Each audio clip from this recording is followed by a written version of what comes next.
estamos hablando de 1984, ya 85, empieza el grupo a tener sus primeros resultados.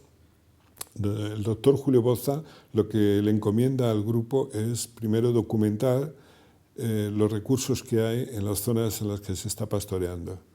Y recursos quiere decir plantas que son objeto de aprovechamiento por los animales, valor nutritivo que tienen esas plantas, el grado de oferta forrajera que proporcionan a lo largo del año y el modo en el que los pastores las aprovechan. En definitiva, cómo gestionan los pastores estos recursos. Hoy me es muy fácil hablar así, porque hemos aprendido durante muchos años cuánto hay detrás de eso, pero en aquellos momentos yo entraba con todos los prejuicios propios de alguien que tenía una comprensión muy simplista de lo que era el pasto, lo que eran los pastores y lo que era el ganado.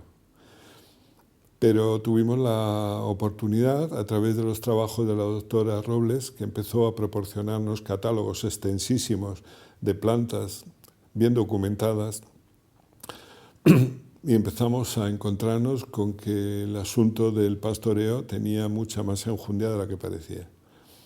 De hecho, no pensábamos en modo alguno que pudiéramos llevar a encontrar niveles de diversidad florística tan enorme como se empezaban a ver en los resultados en zonas de pastoreo.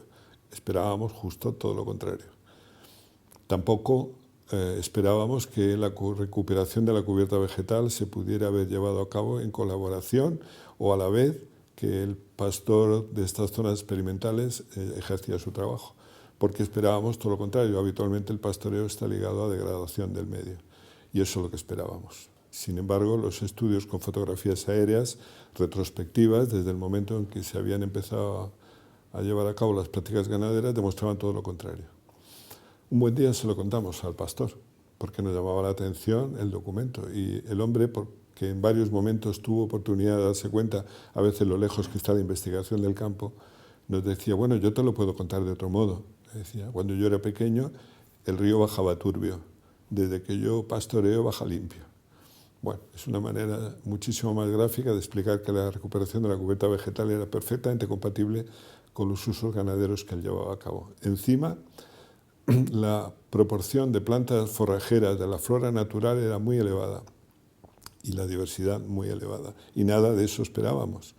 Así que empezamos a tener que revisar muchos planteamientos sobre el asunto. Eso nos fue llevando poco a poco a interesarnos más en las relaciones pastor-víboro, en desarrollar metodologías que no existían, pues que la mayoría de las metodologías existentes en ese momento son las del grassland, son las de las comunidades de herbáceas, no las comunidades leñosas, y hubo que apoyarse en algunas escuelas, por ejemplo, argentinas, que tenían algunas metodologías que valían para comunidades leñosas, y así poco a poco empezamos a tener valores reales de cómo estaban compuestos los pastos de estas zonas, qué oferta forrajera suministraban, qué parte de esa oferta era consumible por el ganado. Incluso la primera tesis doctoral de la doctora Robles ya fue directamente una metodología que permitía evaluar lo que podríamos, y se llama así, la capacidad de carga. Es decir, cuántos animales puedes tener en un pasto sin deteriorarlo. Encima, como digo, la relación que teníamos con los primeros ganaderos era muy buena. Eran ganaderos que sabían gestionar bien sus territorios y sus recursos, y se evidenció enseguida el equilibrio existente entre los datos que nosotros obteníamos a través de extensos muestreos en campo y horas de laboratorio haciendo valoración nutritiva, y el número de animales que estos pastores tenían. Nuevamente, tuvimos la oportunidad de conectar con ellos y decirles, estos son los resultados que estamos llevando. Y puedo recordar perfectamente el día que un pastor, viendo no lo que yo le decía, sino lo que parecía que le quería decir, me dijo, pero tú lo que quieres ver es un sitio degradado por pastoreo. Y yo me dije, bueno, es la idea que yo tenía que iba a encontrar aquí. Yo te enseño un sitio degradado por pastoreo. Y pudimos ver, y la explicación era muy obvia. Eso está relacionado con el número de animales que uno tiene y durante cuánto tiempo en un sitio. Él tenía un número de animales muy equilibrado con lo que nuestros propios datos manifestaban, ¿no? así empezamos a entender que las relaciones entre los ganados y los aprovechamientos que estos ganados realizan y cómo el hombre maneja todo ese recurso es algo muy sutil, que lleva a toda una cultura rural de siglos y que tiene muy en cuenta una cosa que hemos perdido, que es el miedo. Hoy día los seguros agrarios te cubren cualquier disparate que uno haga, o casi cualquier disparate. En aquellos años el pastor o el agricultor que se equivocaba no tenía una segunda oportunidad. Así que estos sistemas que saben equilibrar el número de animales con los recursos y que nosotros objetivábamos a través de procedimientos numéricos y enormes horas de trabajo, venían respaldados por una práctica humana que a todas luces era una práctica cultural más que chequeada, digámoslo así. Bien, una vez que ve uno invalidadas un montón de prejuicios y que lo puede hacer porque lo que tiene delante son datos, empiezan las preguntas. Bueno, pues ¿por qué? ¿Por qué esto que yo creía que iba tan mal no va tan mal? ¿Y por qué en unos sitios, en efecto, hasta el propio ganadero te los puede enseñar como lugares que van mal, mientras que los que él gestiona no lo van, ¿no? Ahí es cuando empiezas a darte cuenta que hay algo que hacemos constantemente mal, que yo habitualmente critico en cuantas reuniones voy, es la facilidad con la que se utilizan los términos pastoreo y sobrepastoreo como sinónimos. He llegado a explicar, aprovechando circunstancias como las que estamos viviendo, que hoy nadie confunde sueldo con sobresueldo y menos dosis con sobredosis. Pero no sé por qué hay muchísima facilidad para confundir pastoreo con sobrepastoreo. Y son cosas que no tienen nada que ver. Y eso lo empezamos a dotar en el momento en que sobre todo la autonomía de Andalucía y algunas consejerías también de otras autonomías empezaron a notar que disponían de un equipo científico del CSIC que les daba una orientación o que les permitía tener un dictamen sobre el estado en el que se encontraban los pastos de unos cuantos territorios protegidos, que fuimos siendo contratados para evaluarlos. Empezamos por el Parque de Castril de la Sierra, al norte de la provincia de Granada. Luego hemos evaluado varias zonas de Sierra Nevada. Hemos evaluado el Parque Natural de Cabo de Gata-Níjar y lo último que hemos evaluado aquí en España ha sido el Parque Nacional de Sierra Nevada.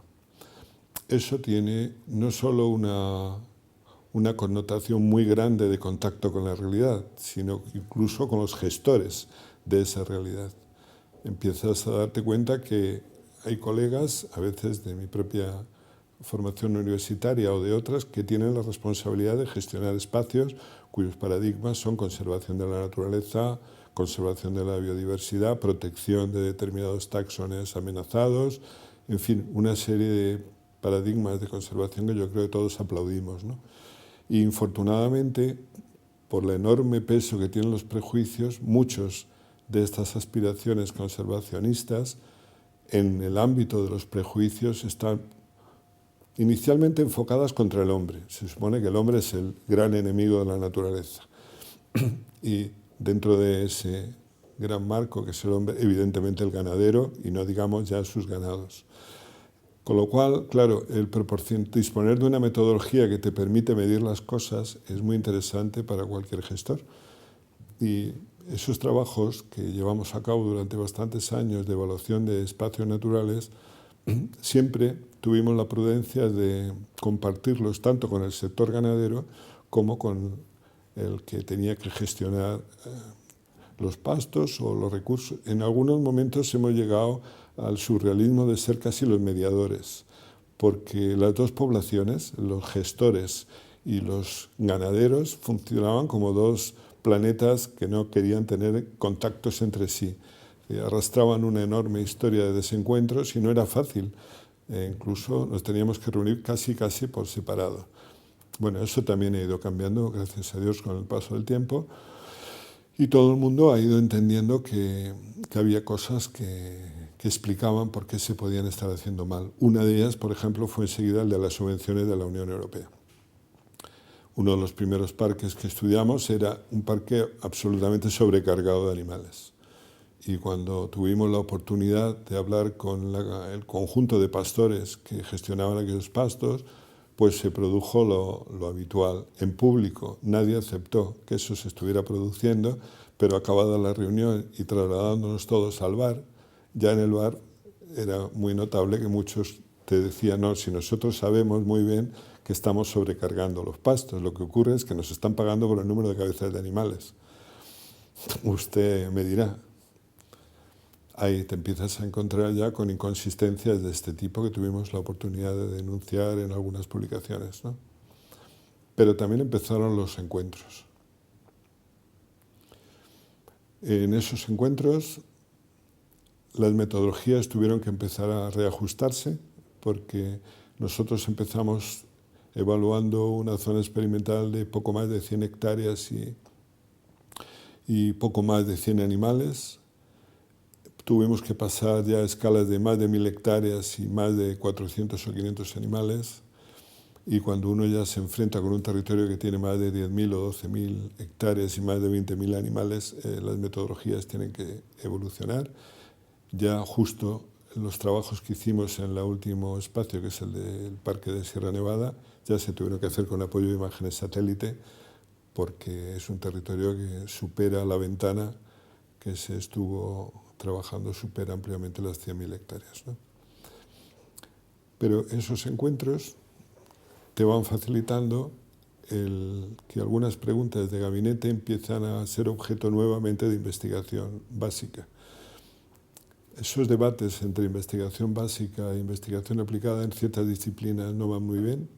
El propio doctor Margalef, en varias de sus publicaciones, aprovechaba siempre para denunciar que en grandes ámbitos de la ecología andar separando lo básico de lo aplicado son ganas de perder el tiempo, pero bueno, en concreto en estas de las que estamos hablando era evidente que si uno no disponía de buena información, para lo cual había que hacer investigación básica, difícilmente se podía llegar a un diagnóstico de cómo se gestionaba luego todo aquello. Como es el problema de los incendios forestales, ¿no? La doctora Robles tuvo la oportunidad de incorporarse al proyecto francés de defensa del bosque contra los incendios y yo tuve la oportunidad de ver cómo desde el punto de vista de la gestión forestal se implicaba a la población rural en este tipo de actuaciones. El trabajo más biológico llevaba una vez más a metodologías de campo de seguimiento del impacto del ganado en este tipo de prácticas. En mi caso, lo que me empezó más a interesar era cómo el modelo de gestión había logrado invertir una lógica que aquí yo veía completamente cristalizada también y con poco recurso, que era, en lugar de plantear una expulsión de los usos del monte para eventualmente protegerle de cualquier perturbación, lo que hacían estos modelos franceses de gestión era todo lo contrario, involucraban a la población rural en la gestión del monte. ¿Cómo? En estos ámbitos de protección contra incendio les proporcionaban espacios para pastorear, les pagaban por participar en programas de silvicultura preventiva, que es como se llama, incluso llevaban a cabo programas de mejora de pastos, que es una cosa interesantísima porque te permite incorporarte a los programas de recuperación de la cubierta vegetal que están dentro de todos los paradigmas de conservación, pero te permite incorporarte con flora natural que encima puede ser utilizada por el hombre y no una flora natural que obliga a desplazar al hombre del territorio en el que quieres recuperar. Y una vez más, con elementos que proporcionan diversidad, como son el empleo de ganados, ¿no? Así que cuando volvimos de Francia, tuvimos la oportunidad de reunirnos con la Sociedad Española de Estudio de los Pastos en una reunión que hubo en Almería. Yo tuve la oportunidad, junto con otros colegas, y la doctora Robles y el don Estanislao de Simón, que entonces era director del IFAP aquí en Granada, presentamos una primera comunicación que venía a decir algo así como, bueno, no somos tan diferentes de los franceses y si los franceses lo están haciendo bien, ¿por qué no lo intentamos hacer nosotros igual? Bueno, el asunto fue realmente bien recibido. yo fui invitado a una ponencia y con la misma facilidad con la que aquí publicamos una cosa y se queda en un libro y nunca nadie más la vuelve a leer, así quedó esa ponencia. Pasaron los años y nuevamente en un congreso forestal que hubo ya en Granada, creo que en el 2003, no estoy seguro, pero creo que es por ahí, nuevamente me invitan a una ponencia y vuelvo a repetir la misma historia, ya un poco desanimado con la facilidad con que las cosas acaban en una publicación y lo difícil que es que trasciendan la publicación. Pero esa vez tuve suerte, o tuvimos suerte, porque los políticos que vinieron a inaugurar el acto, en lugar de marcharse, que es lo que suelen hacer siempre que inauguran un acto, con lo cual se pierden la oportunidad de aprender cosas que de otro modo no van a oír a través de sus asesores, estos se quedaron en la sala. Y uno de los que se quedaron en la sala, que ya conocía algo, la experiencia francesa, nos pidió un preproyecto que permitiera hacer una pequeña experiencia a ver qué tal iban estos modelos aquí. En el año 2003 se empezó a trabajar con un pastor y 500 hectáreas en las proximidades de Guadix, aquí cerca de Granada, y ya 3 años después el resultado era tan promisorio que la propia Consejería de Medio Ambiente, en este caso el Director General de Medio Ambiente, propuso dar un salto a espacios mayores. Estábamos en una experiencia pequeña y nos propuso dar el salto a Sierra Nevada, a los alcornocales en Cádiz y a las nieves en Málaga. Ese nuevo salto del que hablo, que ya tiene que ver con un salto de escala, estamos hablando ya de muchísimas hectáreas y en ese momento empiezan a superar los 50 pastores que se empiezan a implicar en el programa, pastores a los cuales la consejería responde retribuyendo su labor. Tenemos la posibilidad de incorporar una nueva persona al equipo, otro ingeniero de montes, Javier Ruiz Mirazo. Y en ese contexto nuevo ya empezó a ser muy evidente que la implicación con la Consejería de Medio Ambiente requería la participación de personal propio de la Consejería porque era un trabajo que nos desbordaba en superficie y en complejidad. Volvimos a tener suerte. La delegación de Málaga llevaba una trayectoria de intentos en esta línea de implicar a pastores en el control de cortafuegos, concretamente de cortafuegos, y varios de estos pastores brillantes que tenían en su ejecutoria en Málaga y técnicos de la propia delegación de Málaga y personas que se fueron incorporando. Quiero mencionar desde luego a don Rogelio Jiménez Piano, que fue un técnico de la delegación de Málaga que se incorporó y que representó un elemento multiplicador, porque facilitó enormemente el encuentro ya con el sector ganadero.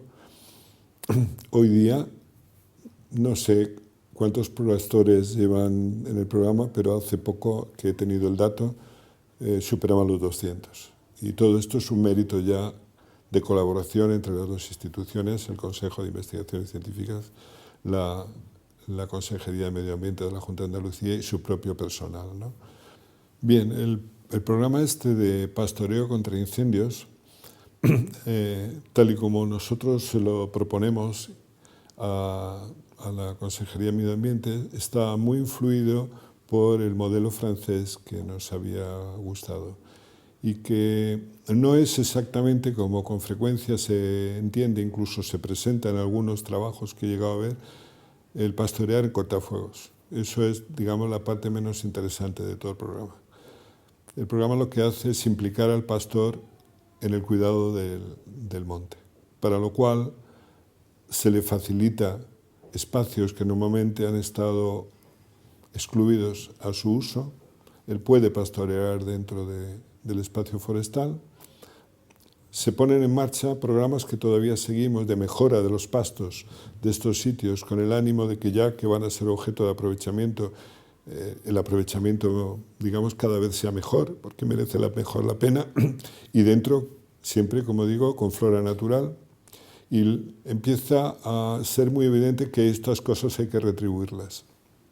Eso es lo que hoy día ya se llaman servicios ecosistémicos, y eso hay que pagarlo. Hay un viejo debate ligado a eso, que ahora no es el momento de volver a recordar, pero hay un viejo debate en cómo esto se gestiona. La propuesta nuestra lleva aparejado dos cosas. Primero, que todos aquellos pastores que van a ser incorporados al programa de pastoreo contra incendios partan de una situación común, con el ánimo de que no existan agravios comparativos entre unos pastores y otros, y que solamente las dificultades de su trabajo en cada sitio diferencien las cantidades que finalmente van a percibir. Y se hace un algoritmo de cálculo en el que se tiene en cuenta la distancia que tienen que recorrer desde sus lugares donde tiene el ganado hasta el lugar donde van a llevar a cabo la labor. Tienen en cuenta la dificultad que entraña el propio sitio en el que la ejercen, porque tenga una mayor pendiente o una mayor pedregosidad. Y también la tercera variable que se tiene muy en cuenta es la respuesta de la propia vegetación. No es lo mismo participar en un programa de silvicultura preventiva con ganado en un lugar en el que el monte es muy pujante en su respuesta, muy fuerte, muy bronco, digámoslo así, con lo cual a los animales hay que forzarlos mucho para que presionen. Es más, hay que manejarlos con perros y esto hay que saberlo hacer. Esto solo lo hacen profesionales de la ganadería que lo saben hacer. Y todos te dicen que no es igual de fácil manejar cabras con ganado en régimen de libertad y con perros que hacerlo con un rebaño de ovejas, que es mucho más fácil de trabajar. Todas esas cosas están incorporadas al algoritmo, de forma que todos los pastores parten de una cantidad común y luego se van diferenciando en función de las dificultades de cada sitio. Eso ha ido funcionando bastante bien y, evidentemente, otra de las grandes cosas que empezamos a percibir es lo importante que es para cada uno de estos pastores el reconocimiento de su labor. Que con frecuencia se cree, hay incluso técnicos que afortunadamente lo siguen creyendo, que esto es como una especie de favor que se hace al sector ganadero, cuando en realidad es un servicio que están proporcionando a la comunidad y que justifica plenamente que la retribución al menos apoye todo ese esfuerzo que ellos están haciendo. Y por otro lado, las cuestiones de autoestima.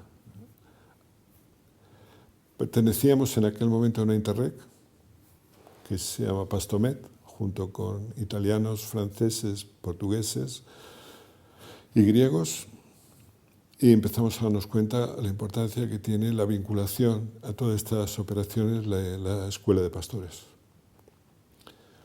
Entendida no como una experiencia formativa o como un módulo formativo, sino como un respaldo institucional perfectamente dirigido al sector ganadero extensivo que facilite hoy su trabajo, ya que por fin hemos reconocido que si no los tuviéramos los tendríamos que inventar.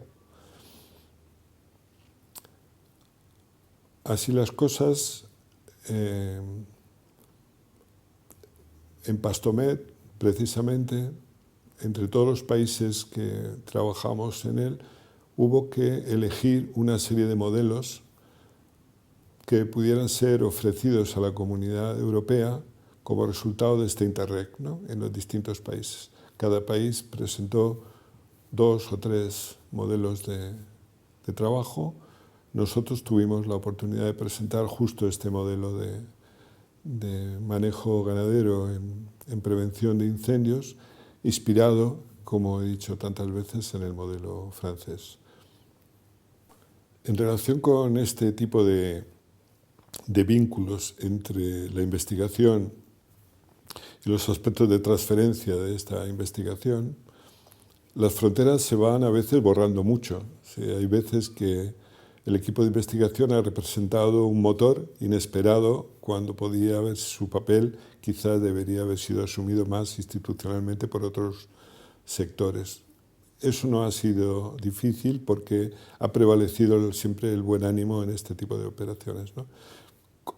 Por otro lado, el equipo de campo que se incorporó por parte de la consejería, liderado por don Rogelio Jiménez Piano, y los grupos que empezaron y las personas que empezaron a trabajar con él, como he explicado antes, ha sido muy importante.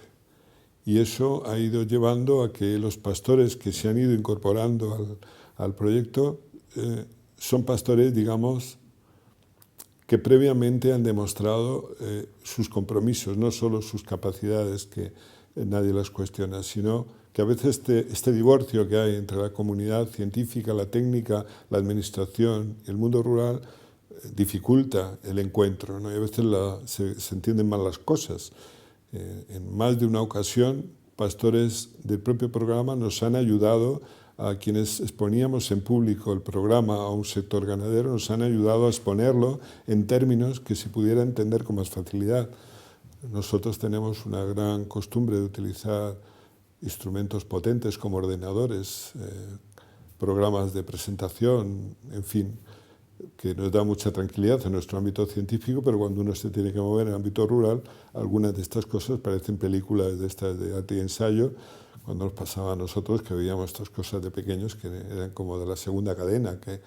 Bien, para eso no hay nada mejor que llevar a tu lado un pastor que ya está trabajando en el programa y que utiliza su propio lenguaje para vincular al auditorio a lo que le están hablando. De modo que poco a poco la incorporación de pastores al programa se ha ido enriqueciendo. Ellos siempre han sabido, nosotros hemos hecho alguna vez yo mismo el énfasis en las reuniones, dos cosas. Era tener en cuenta que una parte relevante del sector agrícola y forestal español que estaría encantado que todo esto no sirviera para nada y que todo esto fuese a peor. De modo que tendremos que cuidar en lo que nos metemos, porque vamos a estar observados con lupa.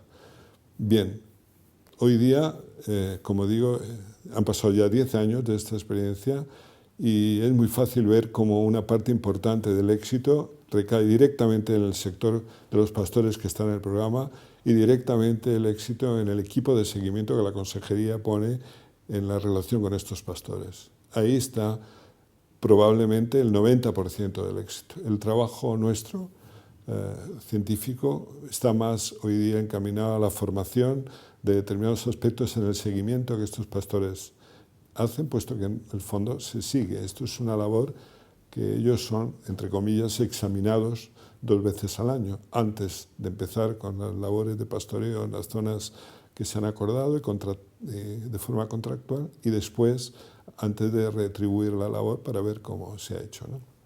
Es bueno volver a recordar cómo empieza todo esto en un grupo científico que se dedica a estudiar un recurso poco documentado como son los pastos leñosos, en un contexto en el que España acaba de entrar en la Unión Europea y empiezan a ponerse en marcha todos los programas de las llamadas zonas desfavorecidas de la política agraria comunitaria. Yo no me canso de recordar cómo 5 meses después de que España firma los tratados de adhesión, más de 3.000 municipios españoles y más de 11 millones de personas quedan directamente afectadas por las políticas de espacios, zona de agricultura de montaña y zona desfavorecida. Eso es una bomba que entra en nuestro entorno rural y que todavía estamos padeciendo, aunque, bueno, el mundo rural tiene esa capacidad tan plástica de no manifestar sus dramas que solo cuando estás muy en contacto con ella te das cuenta de las trascendencias que tienen. Hoy, incluso hoy, que se está volviendo a revisar una vez más la PAC, vuelven a quedar en cuestión lo que son los pastos arbolados, los pastos leñosos. Hay sectores de la opinión pública nórdica, entiendo yo, que no entienden que en el sur de Europa los pastos son leñosos. A veces, llevado al extremo de la caricatura, me he preguntado que tenemos una cierta suerte dentro del sureste de no tener los pastos de argán que tienen los marroquíes, porque sería realmente un disparate absoluto pensar cómo nos afectaría el pastoreo de los arganes si los tuviéramos, teniendo en cuenta que se trata de pastoreo exclusivamente arbóreo. Entonces, estas inconsistencias son terribles y uno lamenta lo mal que son siempre recibidas en Bruselas. Pero soy incapaz de culpar directamente a un técnico nórdico. Yo entiendo que ellos responden a sus intereses, Quizás dentro de su cultura no deberían de desconocer que en el sur de Europa los pastos son leñosos, pero yo estoy mucho más preocupado porque nuestros propios técnicos en Bruselas no sean capaces de defenderlo, porque eso sí que saben lo que es. Y eso ya no se puede echar la culpa a nadie, ¿no? Como digo, todo esto nace en un momento de una línea de investigación que empieza a estudiar estos pastos, que descubre que hay un sector rural extraordinariamente valioso en todo cuanto tiene que ver con la gestión, incluso ya dentro del ámbito propiamente científico, empieza a plantearnos interrogantes de por qué van tan bien las relaciones pastor-víboro, cuando uno maneja los ganados bien. Por esa vía hemos hecho un pequeño circuito que nos ha llevado a la Escuela de Pastores, nos ha llevado a la experiencia esta de pastoreo contra incendios, como hoy día este es un programa que ha sido ya transferido por el Consejo de Investigaciones Científicas en el año 2010, se transfirió a la consejería. Ha sido objeto del premio nacional más importante que se da de lucha contra incendios en el sector de prevención. El proyecto fue premiado el año pasado, en noviembre del año pasado. Te tranquiliza en la medida que el elemento de transferencia de una labor de investigación es reconocida a través de un premio de esta naturaleza. Pero hoy día eso, como digo, está ya en manos de la Consejería de Medio Ambiente, todo lo que es el programa de lucha contra incendios con pastores, y en la Consejería de Agricultura, en parte el IFAPA, que espero que tenga la suficiente inteligencia como para no convertirla en un módulo de formación. Volvamos al ámbito científico. ¿Qué hemos ido aprendiendo el grupo científico durante todo este tiempo? Que no puede ser objeto de casualidad que el hecho de que los ganados se muevan en nuestros entornos rurales, la diversidad florística sea tan alta. Yo he llegado a decir, también con ánimo un poco jocoso o incluso provocador, que si en España no tuviéramos paleontólogos, y tenemos unos paleontólogos excelentes, gracias a Dios, los estamos viendo constantemente en la prensa a través de Atapuerca o de Orce o de estos debates que salen. Los botánicos hubiéramos ya hace mucho tiempo advertido que no se puede entender nuestra flora sin una enorme cantidad de herbívoros salvajes en ella. Yo a veces me he preguntado para qué nos sirve que de vez en cuando nos pongan un reportaje sobre Altamira o veamos en los libros cantidad de pinturas de animales en las paredes. Yo he tenido también la suerte de estar en el Ardèche, en Francia, en la cueva Chauvet, que es un arca de Noé pintada en las paredes, y no saquemos ninguna conclusión. Hay un trabajo de un paleontólogo granadino que documenta más de 53 especies de grandes herbívoros extintos en nuestro entorno. No se puede entender los mecanismos de zoocoria, tanto endozoocoria como exozoocoria, que tiene la flora mediterránea.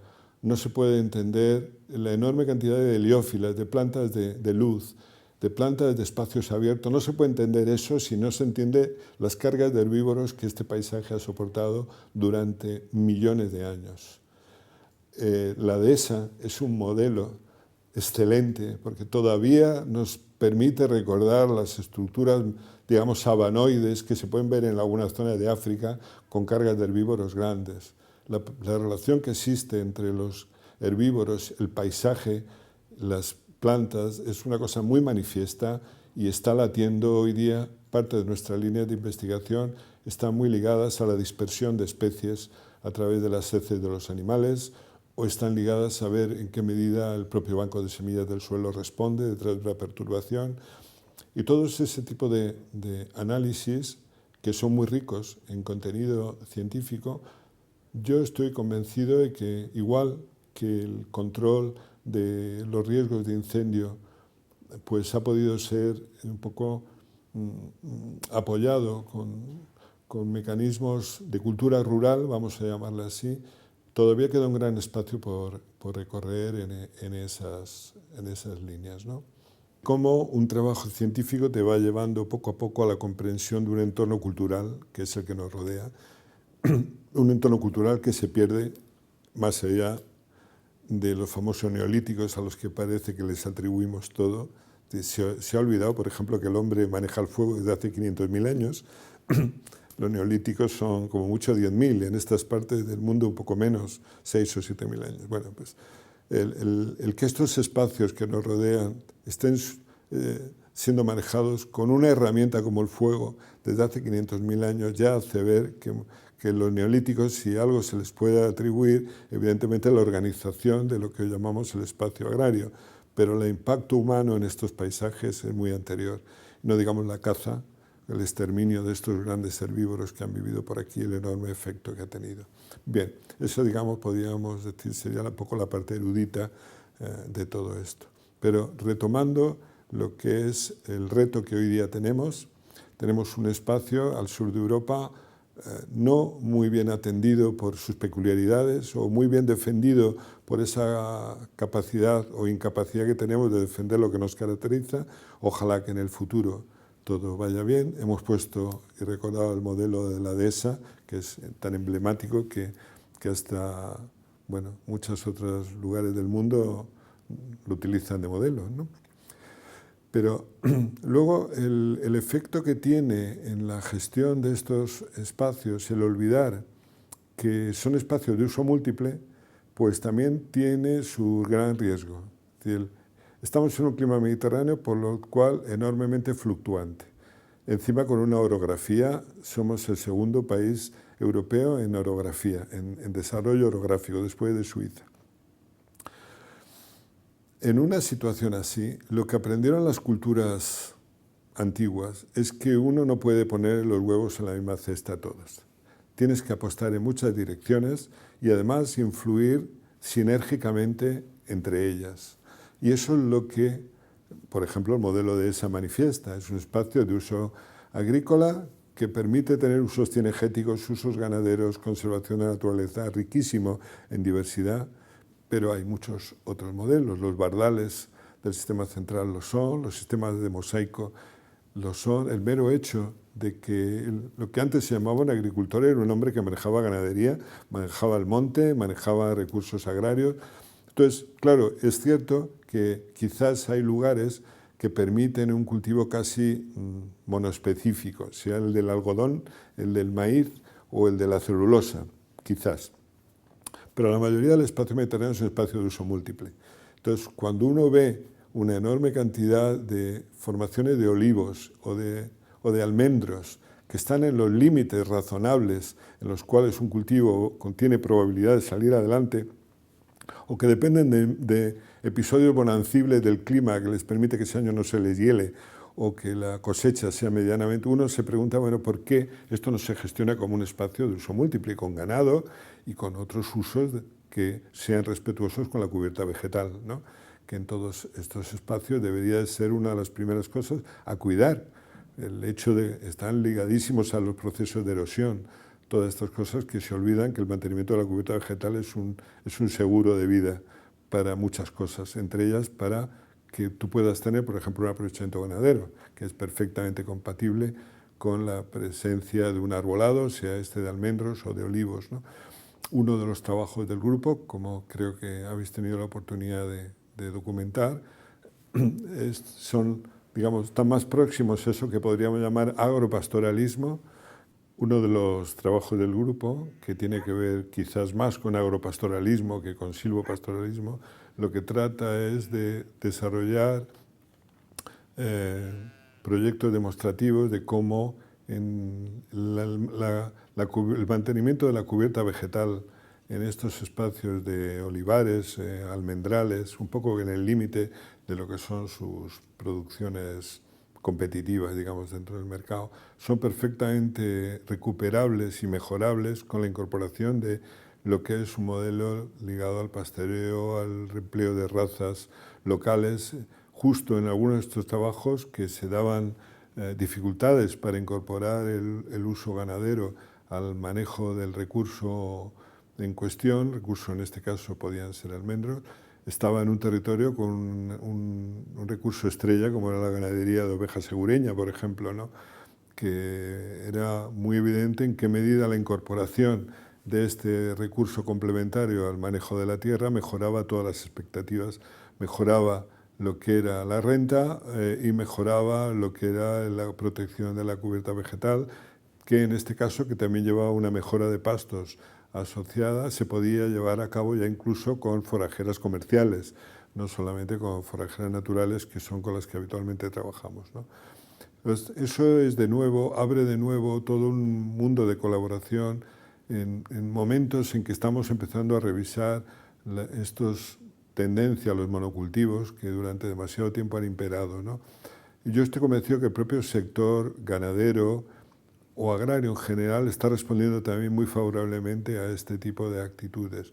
Como siempre hay quien considera que el máximo paradigma al que puede aspirar es al monocultivo y estos son fundamentalistas, es decir, hay quien no quiere ver un animal donde tiene un árbol y al contrario, no quiere ver un árbol donde tiene un animal. Pero yo creo que hoy día la mayoría de los ganaderos y agricultores jóvenes son gente que entiende ya bien hasta dónde se ha podido llevar y forzar los monocultivos y bueno, ya empiezan a volver a mirar a recursos que sus mayores ya sabían utilizar y que son un prodigio de prudencia y de inteligencia en estas tierras que demandan, y además el medio lo permite, el uso múltiple, ¿no?, de los recursos.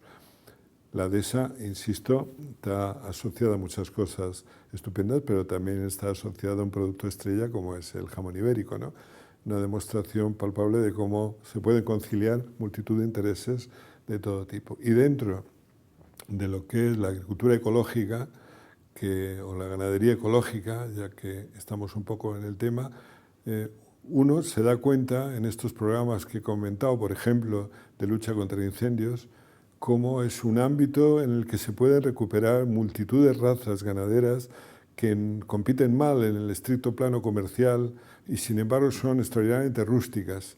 Y la rusticidad es un valor en sí mismo para todo lo que son modelos de uso múltiple. No solamente en este espacio que comentaba de protección contra los riesgos de incendio, también en la puesta en valor de sistemas agropastorales con razas que aportan su rusticidad, que es un valor, ¿no? Y tenemos un muestrario enorme de razas que están al borde de su desaparición. Más del 80% de las razas rústicas españolas están en libros casi de especies en vía de desaparición, ¿no?, sustituidas por especies muy productivas que tienen también su sentido, pero en otros ámbitos. Y sin embargo, por ejemplo, la agricultura ecológica es un valor añadido, o la ganadería ecológica en este caso, a multitud de programas de conservación de la naturaleza, conservación del paisaje, estabilidad demográfica, productos con denominación de origen. Los temas de rusticidad son muy importantes para todos estos modelos de uso múltiple.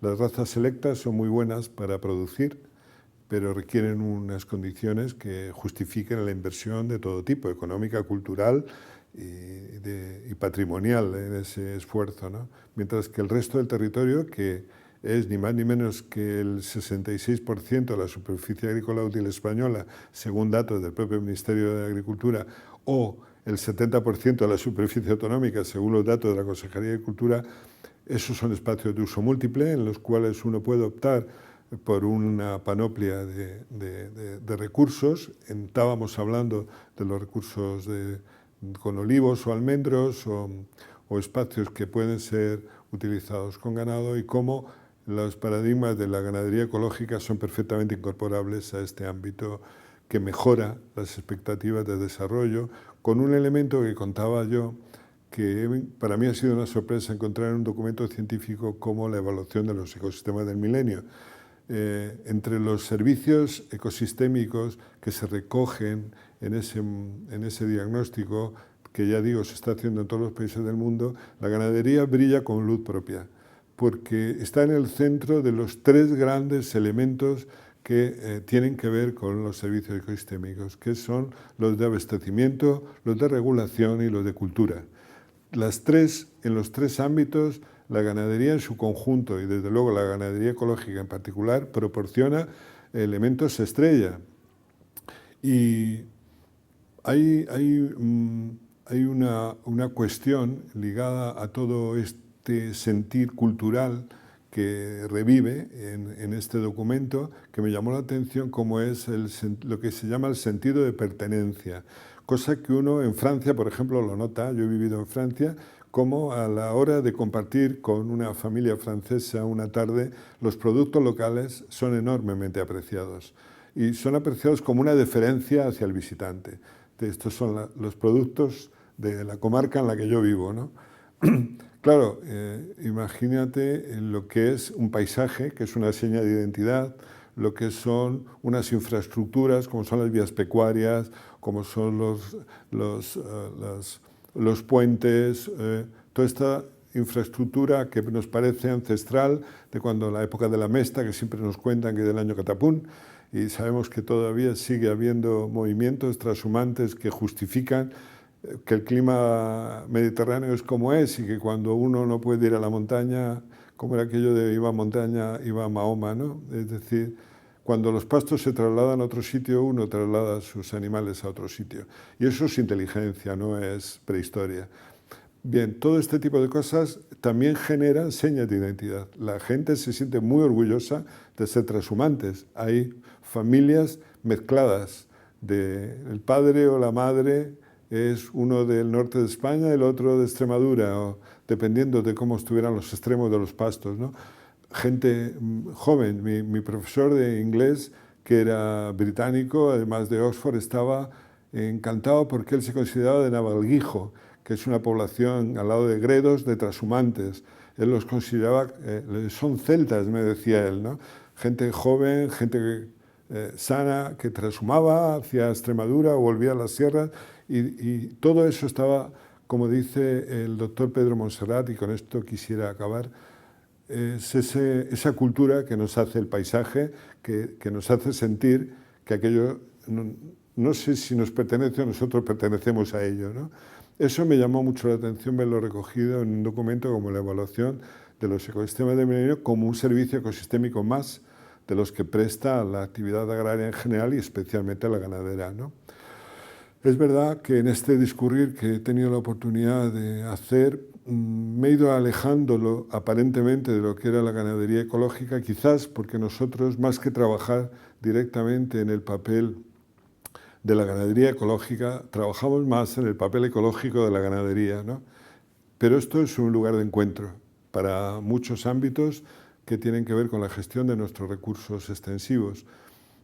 Ojalá que justo el paraguas de la ganadería ecológica fortalezca este tipo de encuentros que están a la vista, por lo menos lo han estado durante generaciones, a la vista de nuestros mayores, ¿no? Eso es lo que yo desearía para mis hijos.